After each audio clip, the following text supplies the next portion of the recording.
दोस्तों आइए बात करते हैं फटाफट उत्तराखंड से रिलेटेड महत्वपूर्ण खबरों के बारे में। सबसे पहले कोरोना अपडेट पे चलते हैं। जी हां दोस्तों, अभी तक भारत में जो मामले हो चुके हैं वो 4,73,105 हो चुके हैं।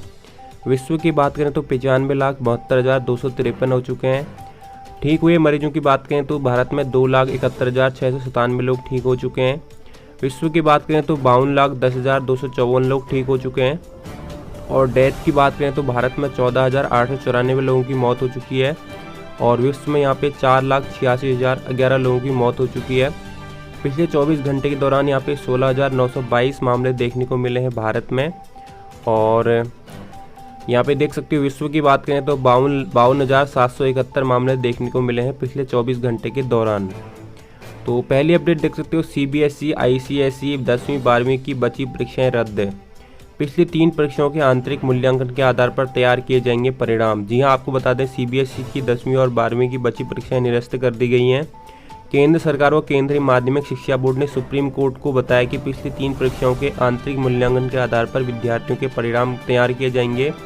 इसके बाद ICSE बोर्ड ने भी 10वीं और 12वीं परीक्षाएं की परीक्षाएं निरस्त कर दी हैं। CBSE 12वीं के छात्रों को बाद में लिखित परीक्षा का विकल्प मिलेगा, लेकिन 10वीं के छात्रों को कोई विकल्प नहीं मिलेगा।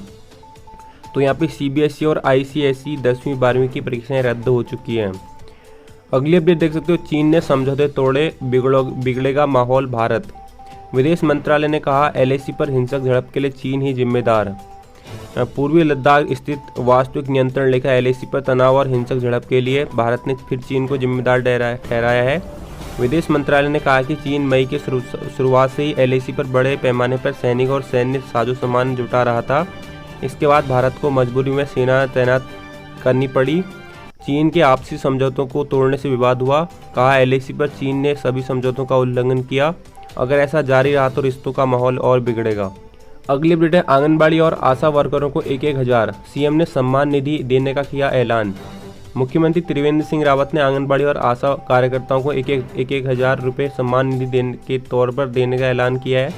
इसी के साथ सफाई कर्मियों और चतुर्थ श्रेणी कर्मियों के वेतन से प्रति माह 1 दिन की कटौती नहीं करने का निर्णय लिया है।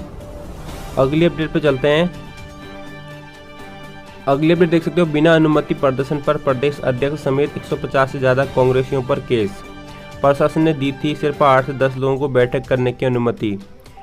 बिना अनुमति प्रदर्शन करने के आरोप में शहर कोतवाली पुलिस ने कांग्रेस प्रदेश अध्यक्ष प्रीतम सिंह समेत 150 से अधिक कांग्रेस नेताओं और कार्यकर्ताओं के खिलाफ महामारी अधिनियम और अन्य धाराओं में मुकदमा दर्ज किया है। तो यहाँ पे कांग्रेस ने मानव श्रृंखला बनाई है। अगली अपडेट पर चलते हैं। राजस्थान के बाद महाराष्ट्र में भी कोरोनिल दवा पर प्रतिबंध। योग गुरु रामदेव की दवा कोरोनिल को लेकर चल रहे विवाद के बीच राजस्थान के बाद अब महाराष्ट्र सरकार ने भी प्रतिबंध लगा दिया है। प्रदेश के गृह मंत्री अनिल देशमुख ने कहा कि राज्य में नकली दवाएं नहीं बिकने देंगे। अगली अपडेट पर चलते हैं। अगली अपडेट है, मोमबत्ती जलाकर मांगा सामान्य के लिए पहला पद। Uttarakhand general OBC employees association के आह्वान पर प्रदेश के जनरल और OBC कर्मचारियों ने अपने घर में मोमबत्ती जलाकर सरकार से सीधी भर्ती के लिए रोस्टर का पहला पद जनरल को देने की मांग की। अगली अपडेट देख सकते हो, दीपक जोशी को गिरफ्तार किया तो होगा आंदोलन।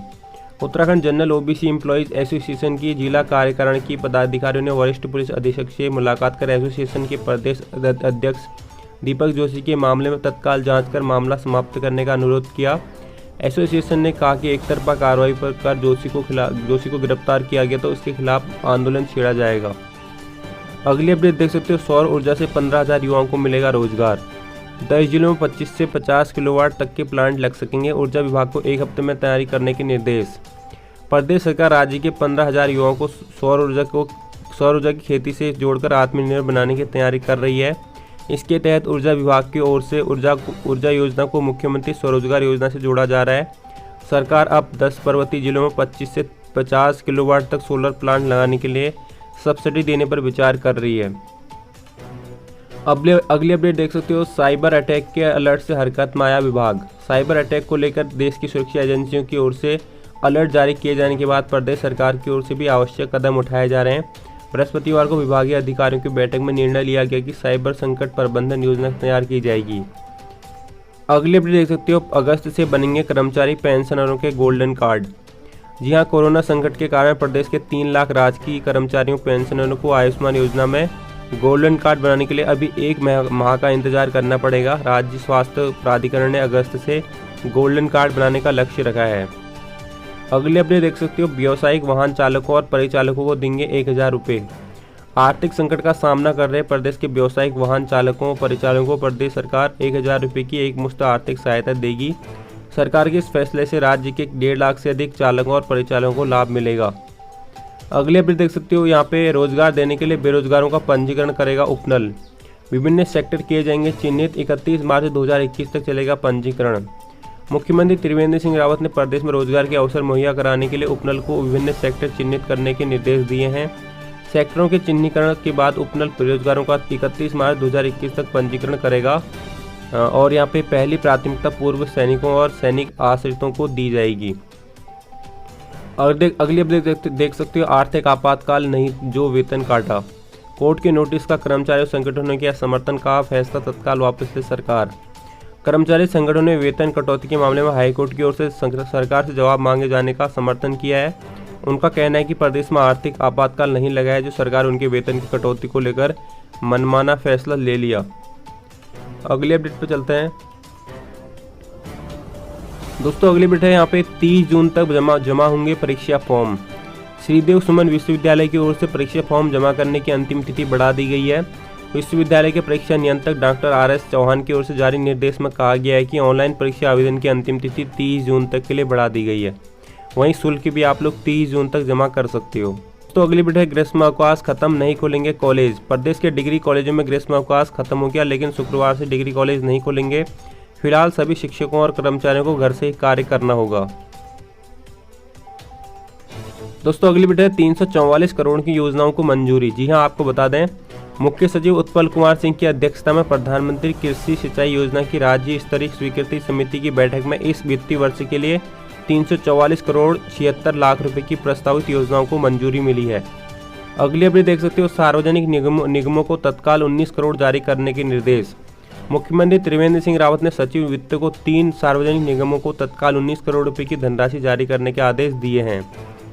अगली अपडेट देख सकते हो, गांव लौटे युवा सैलानी को ले जाएंगे प्राचीन ट्रैकिंग रूट पर।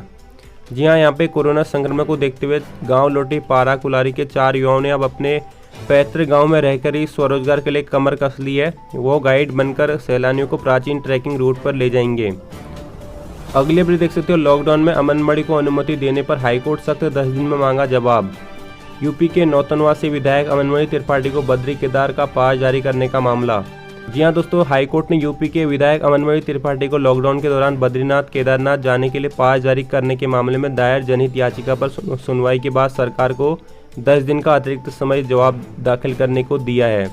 जी हां, प्रदेश सरकार ने जवाब दाखिल करने के लिए कोर्ट से अतिरिक्त समय मांगा था, तो यहाँ पर इसके एवज में जो है कोर्ट ने 10 दिन का टाइम और दिया है। अगली अपडेट है, किस आधार पर किया टैक्स माफ।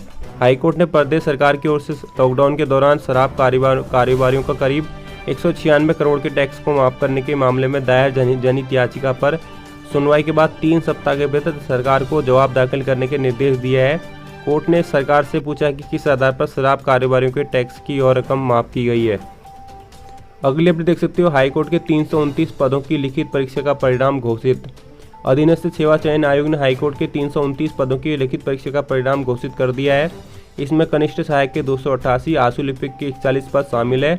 लिखित परीक्षा की मेरिट सबसे अधिक 127 अंक तक गई है। टाइपिंग और शॉर्ट हैंड परीक्षा के बाद अंतिम चयन किया जाएगा। अगली अपडेट देख सकते हो, मेडिकल कॉलेजों में घटाई नॉन क्लिनिकल सिलेबस की फीस। यहाँ प्रदेश सरकार ने राजकीय मेडिकल कॉलेजों में नॉन क्लिनिकल सिलेबस की फीस कम कर 1 लाख कर दी है। पहले और फीस 5 लाख रुपए थी। बृहस्पतिवार को मुख्यमंत्री त्रिवेंद्र सिंह रावत ने फीस कम करने की मंजूरी दे दी है। इससे अब मेडिकल कॉलेजों में नॉन क्लिनिकल PG की सीटें खाली नहीं रहेंगी। अगले अपडेट देख सकते हो, हरीश रावत अपने घर पर ही देंगे शहीदों को श्रद्धांजलि। प्रदेश कांग्रेस के बाद अब कांग्रेस के राष्ट्रीय महासचिव हरीश रावत भी जिला प्रशासन से खासे नाराज हो गए हैं। जिला प्रशासन ने होम क्वारंटीन नियमों का हवाला देते हुए उन्हें देहरादून के शहीद स्मारक पर चीन सीमा पर मारे गए सैनिकों को श्रद्धांजलि देने जाने के लिए अनुमति देने से इनकार किया है। रावत ने इसका विरोध दर्ज किया है, लेकिन तय किया कि घर में ही सैनिकों को श्रद्धांजलि देंगे। अगले अपडेट देख सकते हो, कृषि विभाग के JEE शहरी विकास विभाग में किए जाएंगे समायोजित। कृषि विभाग में तैनात जूनियर इंजीनियर शहरी विकास विभाग में समायोजित होंगे। बृहस्पतिवार को दोनों विभागों के मंत्रियों ने इस प्रस्ताव पर मंथन किया और विभागीय अधिकारियों को जूनियर इंजीनियरों से सहमति लेने के निर्देश दिए। यह प्रस्ताव कैबिनेट में लाया जाएगा। अगली अपडेट देख सकते हो, ऑनलाइन बिक्री है बद्री तुलसी। कोरोना संक्रमण के चलते बद्रीनाथ धाम की तीर्थ यात्रा रुकी होने के बावजूद यहाँ की बद्री तुलसी ऑनलाइन बिक्री है। पूर्व में धाम की यात्रा पर आ चुके श्रद्धालु बद्रीनाथ धाम से सटे बामड़ी के ग्रामीणों से ऑनलाइन तुलसी की माला खरीद रहे हैं और ग्रामीण ऑनलाइन ही माला भक्तों को दिखा भगवान बद्री को अर्पित कर रहे हैं। अगली अपडेट पे चलते हैं दोस्तों। अगली अपडेट, कोरोना के साथ डेंगू की चुनौती, सभी जिलों में खुलेंगे जाँच केंद्र। जी हाँ, आपको बता दें, कोरोना महामारी के साथ स्वास्थ्य विभाग के सामने डेंगू से लड़ने की चुनौती है। प्रदेश के सभी जिलों में अभी तक डेंगू जांच की सुविधा नहीं है।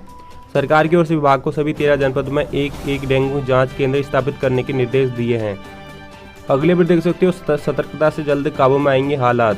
अंतर्राष्ट्रीय क्रिकेट स्टेडियम रायपुर में बनाए गए कोविड केयर सेंटर के निरीक्षण के दौरान बोले मुख्यमंत्री त्रिवेंद्र सिंह रावत। मुख्यमंत्री त्रिवेंद्र सिंह रावत ने बृहस्पतिवार को अंतर्राष्ट्रीय क्रिकेट स्टेडियम रायपुर में बनाए गए कोविड केयर सेंटर का निरीक्षण किया। मुख्यमंत्री ने कहा कि सरकार कोविड को लेकर बेहद सतर्कता बरत रही है, जिससे जल्द स्थितियां नियंत्रण में आ जाएंगी। अगले अपडेट देख सकते हो, चीन नेपाल सीमा पर भारतीय जवान 24 घंटे अलर्ट। आपको बता दें, डॉग स्क्वाड के साथ कॉम्बिंग कर रही है एसएसबी पुलिस भी सतर्क। जी हाँ, यहाँ पे 3 हफ्ते पूर्व चीना सुरक्षा बलों के द्वारा लिपुलेख से भारतीय सीमा पर बने 3 सेट को हटाने के लिए विवादित बैनर लहराने के बाद से नाभी डंग से लिपुलेख तक भारतीय सुरक्षा बल कड़ी चौकसी बरत रहे हैं। भारतीय सुरक्षा एजेंसियों की सतर्कता के बाद भी चीनी सुरक्षा बलों की कोई गतिविधि सीमा पर नजर नहीं आ रही है। वहीं नेपाल की सीमा पर भी धारचूला से कालापानी तक एसएसबी ने कड़ी निगरानी के लिए चप्पे चप्पे पर जवान तैनात किए हुए हैं। अगले अपडेट देख सकते हो, प्रधानमंत्री की कोशिश से हुआ राम मंदिर मुद्दे का समाधान। मुख्यमंत्री वर्चुअल रैली में अल्मोड़ा विधानसभा के कार्यकर्ताओं को किया संबोधित। मुख्यमंत्री ने अल्मोड़ा के भाजपा कार्यकर्ताओं को वर्चुअल रैली के माध्यम से प्रधानमंत्री नरेंद्र मोदी की उपलब्धियों की घर घर पहुँचाने का आह्वान किया। उन्होंने कहा कि राम मंदिर के निर्माण का समाधान प्रधानमंत्री मोदी की कोशिश से ही हुआ। अगली अपडेट पर चलते हैं। अगली अपडेट है, रुड़की में सफाई कर्मचारी की मौत, साथियों ने किया हंगामा। सैनिटाइजेशन करते समय बेहोश हो गया कर्मचारी, अस्पताल में हुई मौत। मंगलौर में सैनिटाइजेशन करते समय एक सफाई कर्मचारी अचानक बेहोश हो गया। आनन फानन में साथी उसके सामुदायिक स्वास्थ्य केंद्र ले गए, जहां उसे सिविल अस्पताल रेफर कर दिया गया। वहां पहुंचने पर डॉक्टर ने उसे मृत घोषित कर दिया। इसे नाराज सफाई कर्मचारियों ने नगर पालिका परिसर में हंगामा करते हुए चेयरमैन के खिलाफ जमकर नारेबाजी की। अगली अपडेट देख सकते हो, पीएसी जवान की पीट कर वर्दी फाड़ी। खटीमा यूपी सीमा पर कार सवार 3 लोगों ने जांच के लिए रोकने पर एक पीएसी जवान के साथ मारपीट कर वर्दी फाड़ दी। पुलिस ने आरोपियों को गिरफ्तार कर लिया है।